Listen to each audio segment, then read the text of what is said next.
What's going on, everybody? Welcome to the Humanity Matters broadcast. I am Dr. Philip Fletcher, your host, where we discuss and reflect on faith and philosophy, nonprofit leadership, and social issues. We want to engage ideas on what it means to be a free human being in pursuit of human flourishing. Hey, thank you for jumping in here with me tonight. Got a lot of great topics to talk about. Hey, if you want to connect with me, always visit my website, philipfletcher.org. That's Philip Fletcher, that's two L's, .org. Also, like my Facebook page, Dr. Philip Fletcher. Find me on YouTube as well.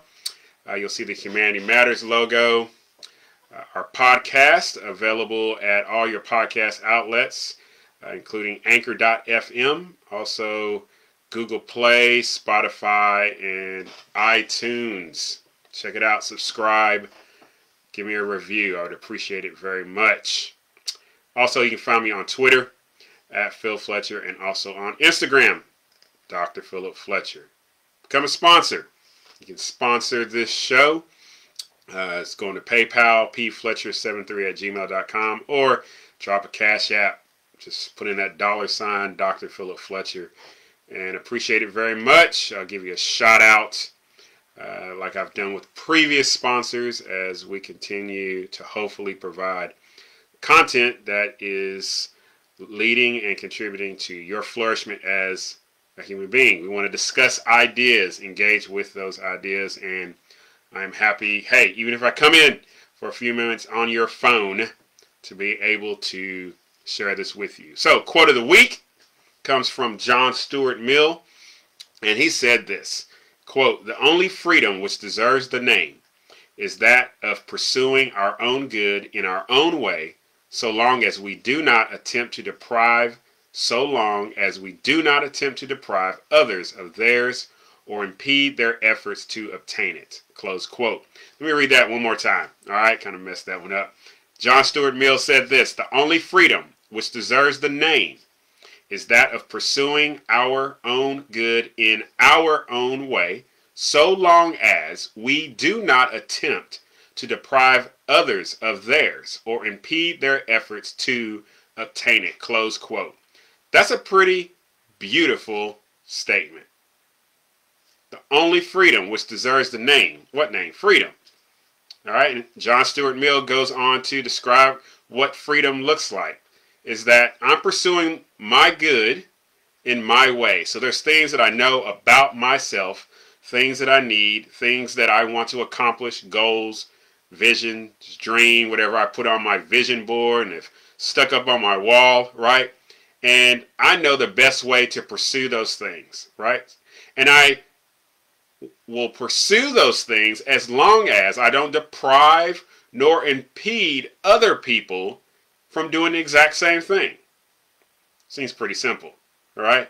Something that I think that we need to recover. So that quote is from John Stuart Mill.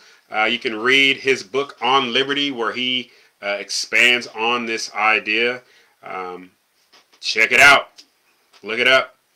It's very helpful. So we're going to transition now to divisive memes. Is one of the things I like to do from time to time, especially right now in 2020. There's a lot of content out there where people put up these images where, for lack of a better term, people are throwing stones at one person or a group of people. But it seems as if they're blind. We can be blind to our own inadequacies. And that actually you could take that same meme and turn it around on ourselves. So here's the meme. And I saw this meme on social media, and it was pretty interesting. So this meme it looks like kind of like a Far Side cartoon, if you remember Far Side back in the day. Great cartoon. Hey, what's going on, Sarah? Glad you could join us today. So in this meme, you've got a guy sitting on a couch, okay? And there are vultures sitting on top of his flat screen TV and around his couch. And what appears to be his wife, she comes in, she's got her arms folded like this. He's sitting there watching the TV with a remote in his hands, and the caption reads this: quote, they can sense brain death. Speaking of the vultures, Richard, you have to stop watching Fox News, close quote. So here's one of those divisive memes, okay? So what this meme is saying is this, is that anybody who is watching Fox News, they're experiencing brain death, all right? And like vultures sense death. There's going to be a carcass there. And so the instruments, what's going on, Ambra? So what the cartoon is commenting is this, is that anybody who is watching Fox News, you're mentally dead. Your brain dead. What you are receiving from Fox News is killing you. Okay? So the implication is there is a particular group of people in America who are experiencing brain death because, or they're on their way towards brain death because they are watching Fox News. This is one of those divisive memes. What is it implying? Let's go a little deeper. So if you are a Republican in party affiliation, or you may identify as a conservative, right? If you watch that show, and let me see who's some of those people on there. Sean Hannity, Tucker Carlson, the Five, Laura Ingraham, you know, those type of persons. You know, you got other personalities on the other channels, but we're going to get there in a second. Stay with me. Those types of persons in across America, that those persons are brain dead. So get a little deeper. So if you vote Republican, if you are a conservative, if you are someone who watches Fox News, you are brain dead. So then by implication, if you are voting for the Republican candidate for president, if you're voting for any state level person that identifies as a Republican, or maybe a county level, city is pretty nonpartisan, but you can sense that that candidate leans towards what would be conservative, and or votes the Republican Party, right? These are brain dead people. So why do I say this is a divisive meme? Because what it does is, again, it stereotypes a group of people because they have a particular set of ideas, okay, that are reflected in what would be considered conservatism, or what would be reflected in the Republican Party. And so what this meme does is it seeks to separate us. It seeks to divide us. It seeks to make as a pejorative, make as a negative, okay, because brain death, right? Any individual that tends what would be towards the right. Now, so here's the question. Let's take out Fox News, okay? We could easily put in this meme, quote, they can sense brain death, Richard. You have to stop watching MSNBC or CNN or One American News Network or Bloomberg or listening to NPR. Again, that would be a divisive meme coming from the right, directed towards those who are on the left. Again, it is associating death, ignorance, dumbness to a particular group of people because they identify or hold to ideas that are different than yours.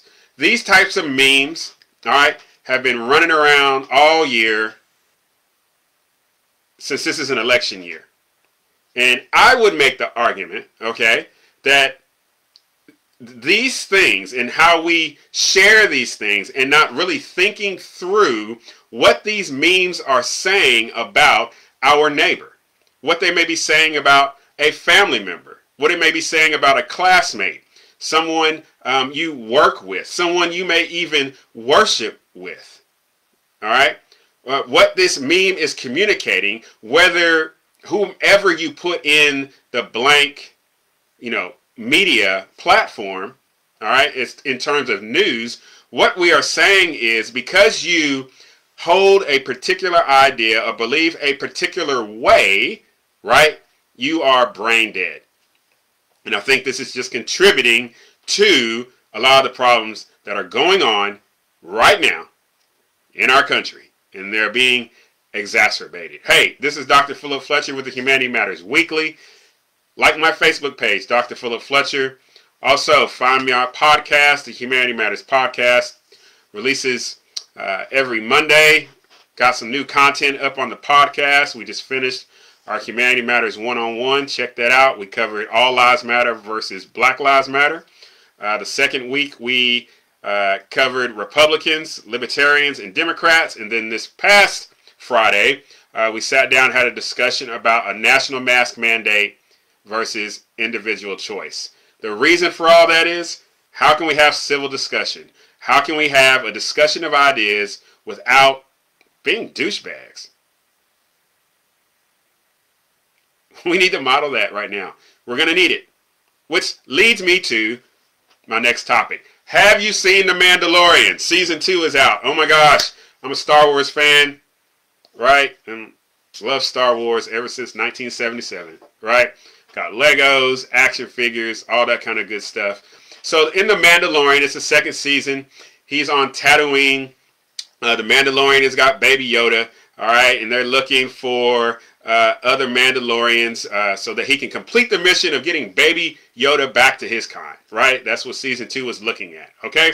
And Easter egg, okay, you see Boba Fett's helmet and armor, okay? If you see Return to Jedi, you know that Boba Fett was swallowed up by a Sarlacc pit, but he got out, okay? Spoiler alert, if you haven't seen the end of the first episode of season 2, hey, nerd alert, I'm just saying, it's pretty awesome. So anyways, in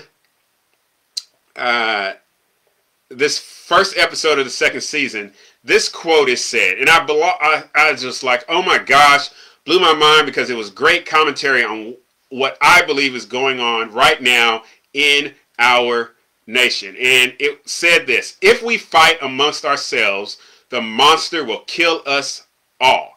All right, and this is the marshal saying this because he's seeking to rally the people of the town to join with the Tusken Raiders, aka the Sand People, right? And so they've been fighting amongst themselves, but they have a common enemy, this monster, this dragon that is coming through and is just tearing up everything, all right? And so they have to rally together. They have to set aside their differences and come together, because if not, the monster is going to be indiscriminate.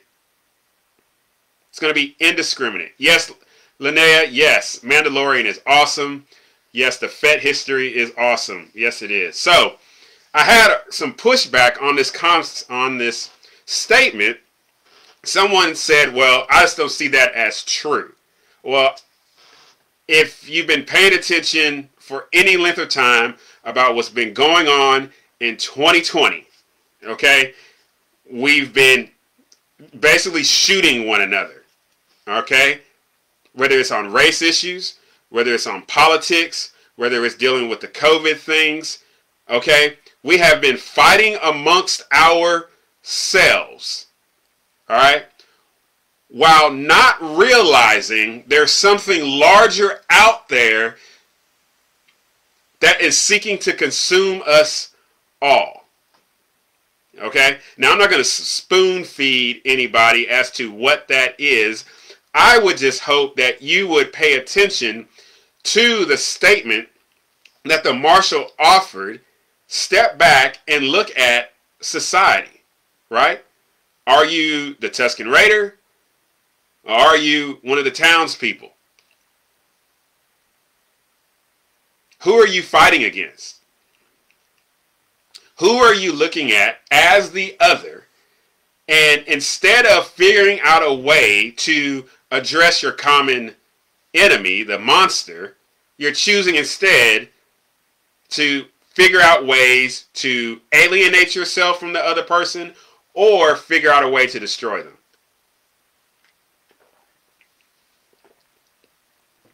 Next, I had a critique that my thinking was juvenile because of the use of the language of monster. Again, these are not my words. These are the words that was in The Mandalorian Season 2, Episode 1. Again, Disney Plus. Watch it. Excuse me.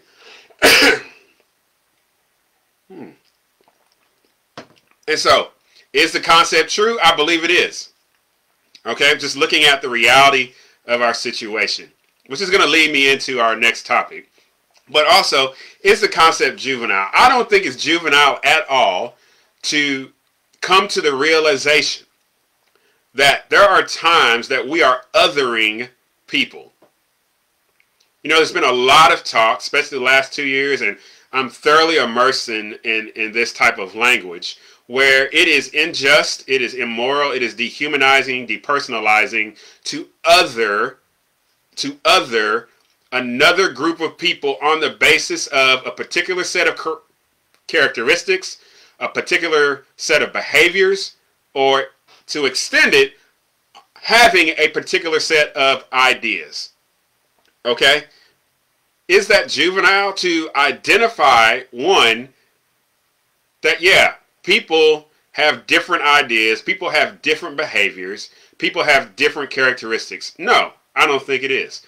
Two, is it juvenile to recognize that when we proceed down the road of othering another individual or another group of people on the basis of ideas, characteristics, or behaviors, we're also walking down the road where that does lead to depersonalization or dehumanization, okay, which can lead towards or down the road towards more negative, destructive behaviors where we are demonizing, dehumanizing that person through the use of memes, through the use of particular language where they need to be done away with, to the point to where it said individual or groups of individuals are completely pushed out of society, and it's made easier. Why? Because we've othered them to the point that they're no longer subjects but objects. So again, appealing back to the words of the Mandalorian, the Marshal in the Mandalorian season 2 episode 1, if we fight amongst ourselves, the monster will kill us all. So there is a way. Oh, you can't hear? Ooh. Testing 1 2 3. Can anybody hear me? Because I've been going on. Give me a thumbs up if you can hear me.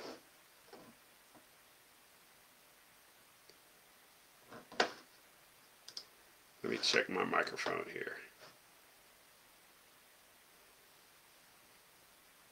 Hold on 1 second, please.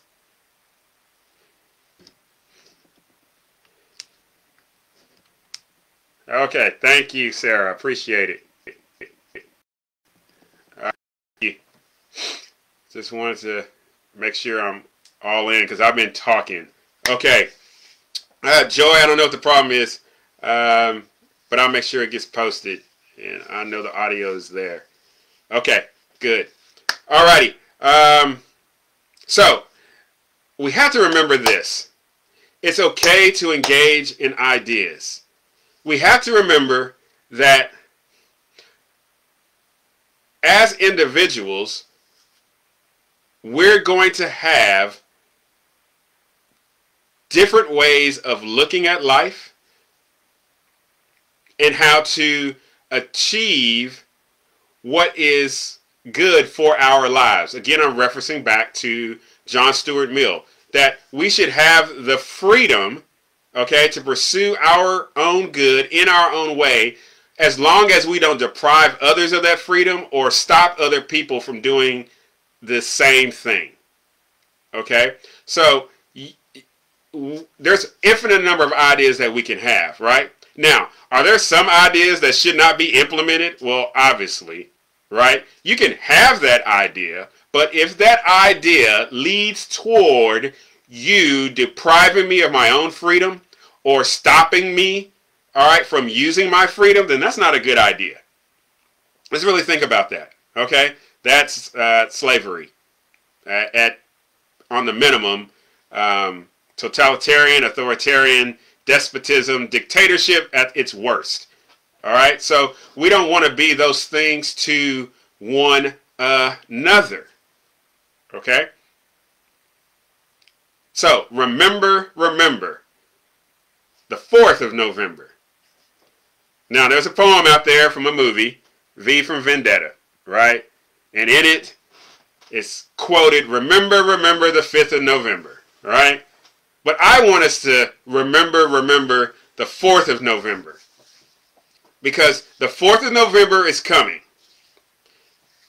Tomorrow's the 2nd of November, on Monday. The 3rd of November is Election Day. And then the 4th of November. Remember the 4th of November. I don't know if you voted, and if you have voted, who you voted for. That's really not relevant to me, whom you voted for. What is relevant is how are we going to conduct ourselves and how are we going to interact with one another on the 4th of November. Because this is what's going to happen. Two things I'm sure is going to happen. We're going to continue to move on to interact with one another, and power is going to seek to assert itself. What do I mean by power is going to seek to assert itself? So Machiavelli, in his book, The Prince, said this about principalities. All right, principalities can be, or powers rule, okay, all that kind of good stuff. All right, it can be inherited or it can be seized. All right, and so on the latter, he says this: a prince is always compelled to injure those who have made him the new ruler, subjecting them to the troops and imposing the endless other hardships which his new conquest entails. Close quote. So, whatever horse that you voted on, okay, Machiavelli is saying this, whether it is President Donald Trump, who will continue on for another 4 years, or President-elect Joseph Biden, either way, at some point, those princes are going to injure those who put him, or in Joe Jorgensen's case, her, in power. Machiavelli is recognizing that at some point, those in power do things, come up with policies that are going to actually injure those who put them in power. So, my encouragement to you is this. Once again, do not put all your faith, all your trust, all your hopes, desires, and dreams for some form of American utopia that is going to be brought in by Trump, Biden, or Jorgensen. The second thing that won't change is our interactions with one another. We are going to continue on interacting with one another, whether it's on a familial level, on a professional level, whether it's you going to school, whether it's you're going to school on Zoom or in person, all right, your day-to-day activities. What I want to encourage you to remember on the 4th of November is this, is that power is going to assert itself, and that we as everyday people, that we are going to continue on. We have to also prepare ourselves that there is going to be accusations coming from different sides. There is going to be talk of a threat to democracy or a threat to the Constitution. There is going to be talk of an unwillingness to transfer power. There's going to be talks about destruction of property and looting and the destruction of businesses. But we as everyday citizens, we have the opportunity not to be moved by the talk of those who want to assert power. And whether that's on a governmental end, and I have to say this, on a media end, across the media, across, from your most liberal to your most conservative. So here's some things I would like to encourage everybody to consider on the 4th of November. Reach out to somebody and ask them, one, how are they doing? Do not assume anything about how they are feeling, but ask them how they are feeling. Okay? Second, I want you to ask this. Ask, who did they vote for? Ask this with no intent to pass judgment, even though you will. Ask this with no intent to offer some type of accusation or pejorative, but simply ask, who did they vote for? Next, I want you to ask, do you actually understand his or her concerns in relationship to their vote? Set aside the stereotyping, set aside the inflammatory language, set aside how people are characterized as to whom they voted for. Set all that aside. Ask yourself, do you understand his or her concerns? And then once you understand their concerns, then ask yourself again, do you actually understand then the reason for his or her vote in relationship to their concerns?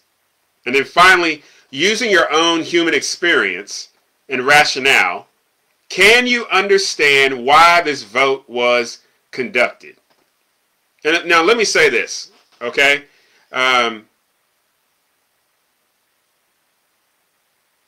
It has become almost commonplace that if a person voted or will vote for the incumbent, President Donald Trump, they are not a good person, they're racist, they support fascism. That is overly simplistic. That lacks a high level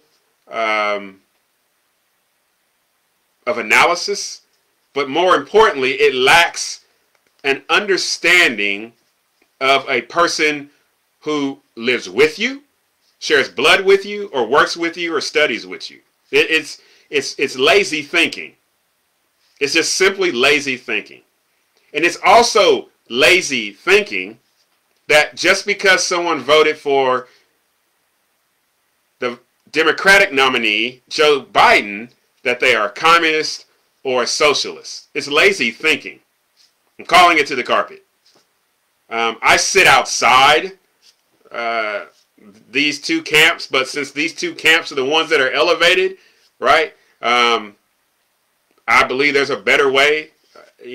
I'll tell you who I voted for in a second, okay? I think it's lazy. So it is lazy to make the conclusion that because someone voted for the Republican nominee, that they are not a good person, that they are a racist, that they are a fascist, and they support those things. It's just lazy. And it's equally lazy thinking to make the conclusion that because a person voted for that voted for Joseph Biden, that they are socialists, communists, want to see the utter destruction of America. It's lazy thinking. All right? I hear it on the radio here in Arkansas, see it on all the news, right? Regardless of the channels, things that I read, what I see on social media, I have to say, many of you that follow me on this page or the other page, you put out a lot of lazy thinking. Here to challenge the lazy thinking.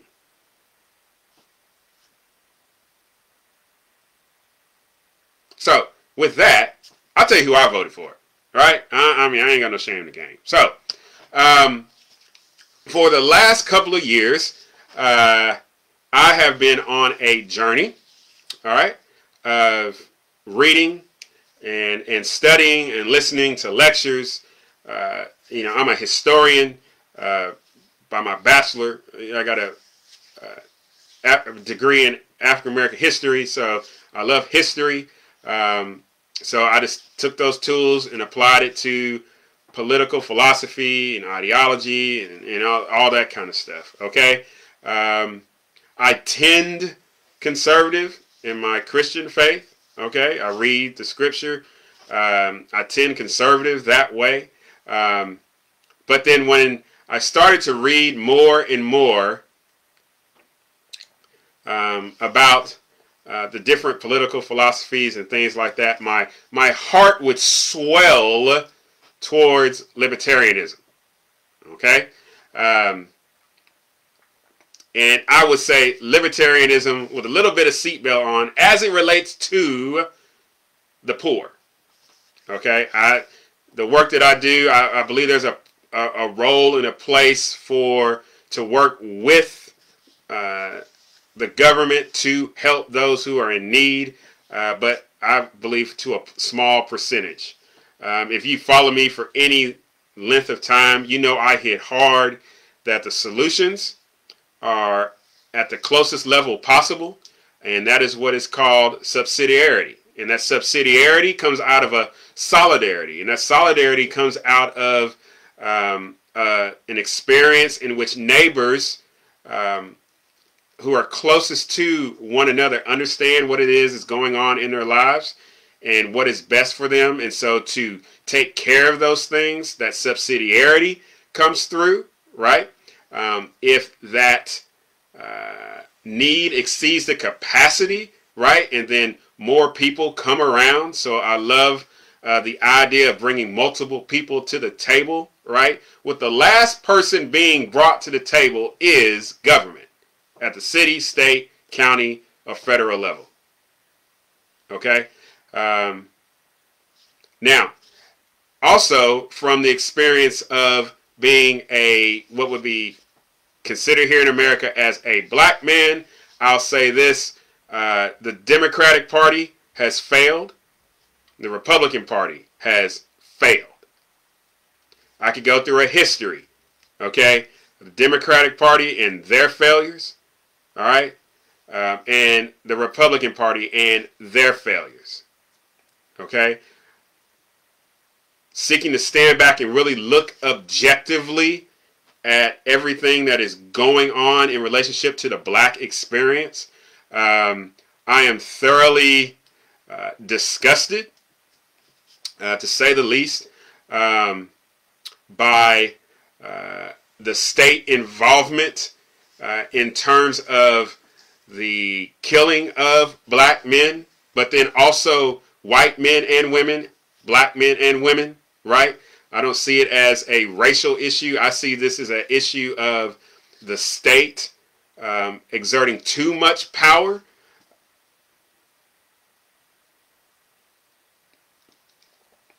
in relationship to citizens regardless of their ethnicity. And the reason for that is because of the number of laws that are in our lives that cause more and more law enforcement to be in our lives. And so I am been more and more confused as to why we have groups who will protest state interaction but want more state involvement.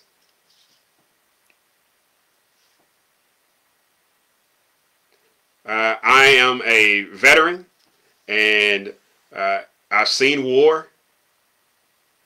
I've seen our interactions in foreign countries, and they're not helpful, especially when we got a lot going on here at home. I like to be left alone. I like to make my own decisions. I like my house and how it runs, and I don't want my neighbor coming to tell me how to run my house. I just don't. If I want your help, then I will ask you for that. Okay?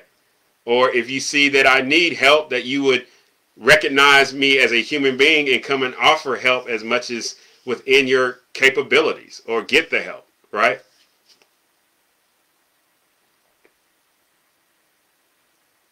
And then, honestly, with the whole thing this year, what happened with COVID, uh, a lot of things that was done and has been done have just not been right. And that's, for an example, that monster that I was talking about. And some of this stuff is still going on in some of our states. So with all that said, from a presidential perspective, I've been on record, I didn't vote for President Donald Trump his first term, and I didn't vote for him again. All right. His leadership is very poor, and it makes me nervous. All right. So that's why I did not vote for him. All right. In terms of Joe Biden, and I'm going to say this, I'm going to be as objective as possible.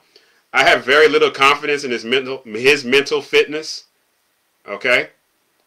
How he is speaking, okay, doesn't give me just that sense of confidence. And again, I'm coming from a standpoint of a person who has been in various leadership positions. My strongest leadership position was when I was in the military and I got trained, officer candidate school, and that was sharpened as a platoon leader.